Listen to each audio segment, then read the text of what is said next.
Bonjour à tous et bienvenue pour cette vidéo qui concerne les fonctions paires.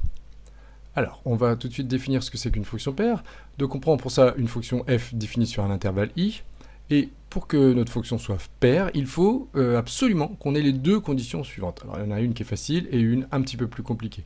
Alors la première est très facile, même si à lire comme ça semble pas évident. Si x appartient à i, alors moins x, c'est-à-dire son opposé, appartient à l'intervalle aussi. Autrement dit, ça veut dire qu'il faut que notre intervalle i soit symétrique par rapport à 0, c'est-à-dire un intervalle du type moins de 2. À chaque fois, si vous placez dans l'intervalle moins de 2, dès que vous prenez un nombre, son opposé, il est aussi dedans. Voilà. Donc, l'intervalle i est symétrique par rapport à 0. On verra sur un exemple, ce sera très simple. Et la deuxième condition qui est un petit peu plus compliquée, c'est que l'image de moins x est égale à l'image de x.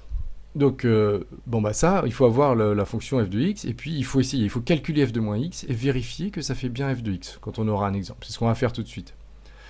Donc, on prend la fonction f définie sur moins 3,3 par f de x égale x carré, la fonction carré. Cette fonction, je prétends qu'elle est paire. Alors, pourquoi ? D'abord, elle est définie sur l'intervalle moins 3,3, et cet intervalle-là est bien symétrique par rapport à 0. Si on a vu l'intervalle moins 3,4, il n'aurait pas été, puisque 4 et moins 4 ne sont pas dans l'intervalle. Mais ici, dès que vous prenez un nombre, son opposé est aussi dans l'intervalle. Donc pas de problème, c'est bien symétrique par rapport à 0. Maintenant, on va vérifier la deuxième condition. Et pour ça, on va calculer f de moins x. Donc on va remplacer x par moins x. Si je remplace x par moins x ici, il faut que je le remplace ici aussi. Donc on y va.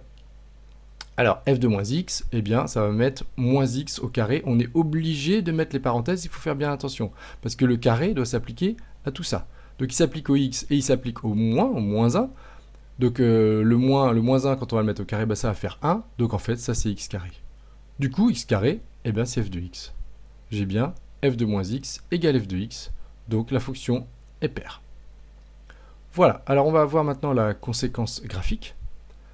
Dans cette propriété, on va dire que la courbe représentative d'une fonction paire admet l'axe des ordonnées comme axe de symétrie. Alors on va voir tout de suite pourquoi en utilisant la définition précédente. J'ai tracé une courbe ici. Elle est symétrique et elle est paire. On va voir le lien entre la symétrie et la parité. Si je prends x ici, voilà, un abscisse, là je vais lire son image. Ici, je vais donc avoir f de x. Bien, et si je prends moins x, il est de l'autre côté par rapport à 0. C'est-à-dire il est ici. Et son image, c'est la même, puisque le principe d'une fonction paire, c'est que f de moins x est égal à f de x. Du coup, je me retrouve ici avec une symétrie par rapport à l'axe des ordonnées. Voilà, c'est le cas pour toutes les fonctions paires.